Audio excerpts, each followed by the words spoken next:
नमस्कार। आज हम एक बहुत ही खास जगह की गहराई में उतर रहे हैं। मदुरई का विश्व प्रसिद्ध मीनाक्षी अम्मन मंदिर।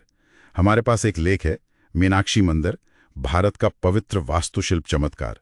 उसके कुछ अंश हैं और कोशिश यही है कि इस शानदार मंदिर के सबसे दिलचस्प पहलू समझें। हाँ बिल्कुल। और ये सिर्फ एक पूजा की जगह नहीं है।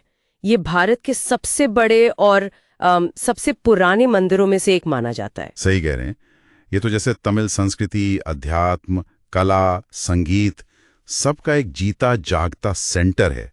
तो चलिए इस पर थोड़ी बात करते हैं। बिल्कुल। तो ये मंदिर मुख्य रूप से देवी मीनाक्षी को समर्पित है, जिनके बारे में कहा जाता है कि उनकी आंखें मछली के आकार की थीं, इसीलिए मीनाक्षी नाम पड़ा। और साथ में भगवान सुंदरेश्वर यानी शिव जी। हाँ, और कहानी तो यही है कि भगवान शिव खुद देवी से शादी करने मदुरई आए थे। हाँ बिल्कुल। और कमाल की बात यह है कि ये विवाह, उनका दिव्य विवाह, आज भी हर साल अप्रैल में चित्तरई उत्सव के तौर पर मनाया जाता है। लाखों लोग आते हैं उसमें। लाखों लोग, वाह। लेकिन मंदिर की कहानी तो बहुत पुरानी है ना? मैंने पढ़ा कि इसका मूल निर्माण तो शायद 6ठी शताब्दी ईसा पूर्व का है। हाँ, ऐसा मानते हैं। हालांकि जो भव्य रूप हम आज देखते हैं वो ज्यादातर पांड्य और खासकर नायक शासकों ने बनवाया या उसका विस्तार किया। ये हुआ था करीब 16वीं-17वीं शताब्दी में। और इसकी जो वास्तुकला है वो टिपिकल द्रविड़ स्टाइल है। हाँ, वो तो दिखता है। और ये कितना बड़ा है? 14 एकड़ शायद। हाँ, पूरा कॉम्प्लेक्स 14 एकड़ में फैला है। और इसमें वो विशाल गोपुरम है, मतलब एंट्रेंस टावर 12 है कुल मिला के। 12 गोपुरम। और सबसे ऊंचा वाला, वो दक्षिणी गोपुरम, वो तो करीब 170 फीट ऊंचा है। मतलब सोचिए कितना भव्य लगता होगा दूर से। सही कहा। वो तो लैंडमार्क है एक तरह से। और मंदिर के अंदर घुसते ही चीजें और भी दिलचस्प हो जाती हैं, जैसे कि अयरम काल मंडपम। हाँ, आयरम काल मंडपम। हाँ, 1000 स्तंभों वाला हॉल। ये तो बहुत सुना है इसके बारे में। हाँ, 1000 स्तंभों वाला हॉल कहते हैं इसे। पर मजे की बात यह है कि इसमें असल में 985 नक्काशीदार स्तंभ हैं। अच्छा, 985, 1000 नहीं। हाँ, 985। और सबसे खास बात यह है कि हर स्तंभ अपने आप में अनोखा है। हर एक पर अलग डिजाइन, अलग मूर्तियां हैं। ये उस समय की कारीगरी का कमाल का नमूना है। सोचिए, हर पिलर को अलग बनाना। वाकई अविश्वसनीय। ये तो कारीगरी की हद है। इसके अलावा वो पवित्र स्वर्ण कमल कुंड भी है ना। हाँ बिल्कुल, वो स्वर्ण कमल कुंड। और जो मुख्य गर्भगृह है उसके ऊपर सोने का विमान, मतलब शिखर है, वो भी बहुत सुंदर लगता है जब धूप पड़ती है। और पूरे मंदिर में मूर्तियां ही मूर्तियां हैं। देवी देवता, पौराणिक कहानियां, नर्तकियां, राजा, जानवर, क्या नहीं है। तो देखने को बहुत कुछ है। पर सवाल ये कि कोई यहाँ क्यों जाए? ठीक है, भव्य है, पर हाँ, सही सवाल है। देखिए, एक तो है इसका गहरा आध्यात्मिक महत्व। लोगों की बहुत आस्था है। मानते हैं कि यहाँ मांगी गई मुरादें पूरी होती हैं। हाँ, आस्था तो बहुत बड़ा कारण है ही। लेकिन इसके अलावा? बिल्कुल। ये सिर्फ देखने की जगह नहीं है, इसे महसूस करने की जरूरत है। वो वास्तुकला तो अद्भुत है ही, पर वहाँ का जो माहौल है, वहाँ पारंपरिक संगीत होता है, पूजा होती है, मंदिर की कलाएं देखने को मिलती हैं।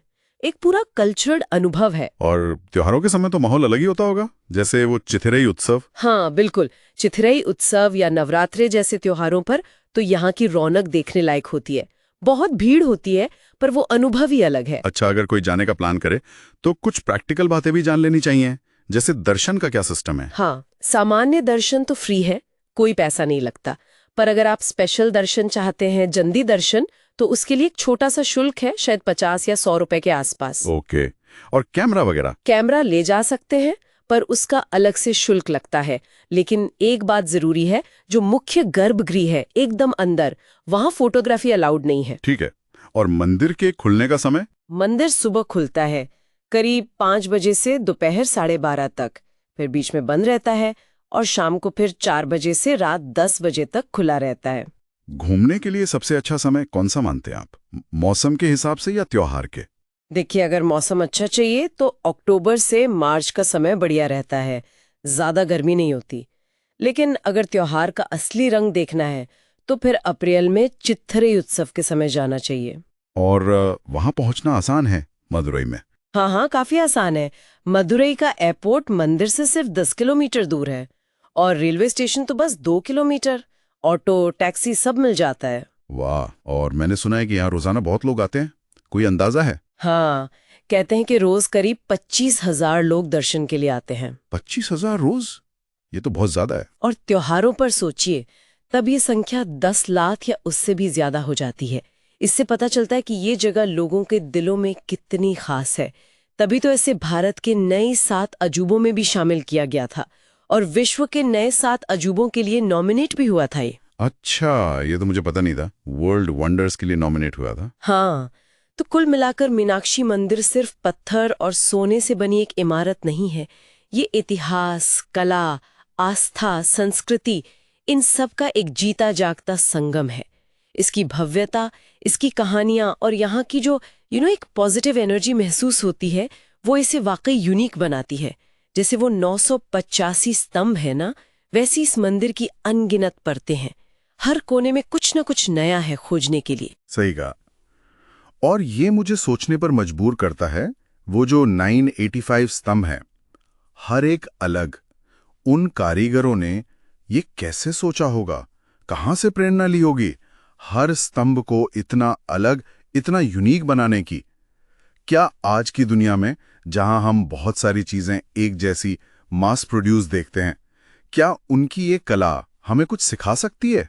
मतलब हर काम में बारीकी, रचनात्मकता और एक अपनी छाप छोड़ने के बारे में शायद इस पर सोचा जा सकता है ना।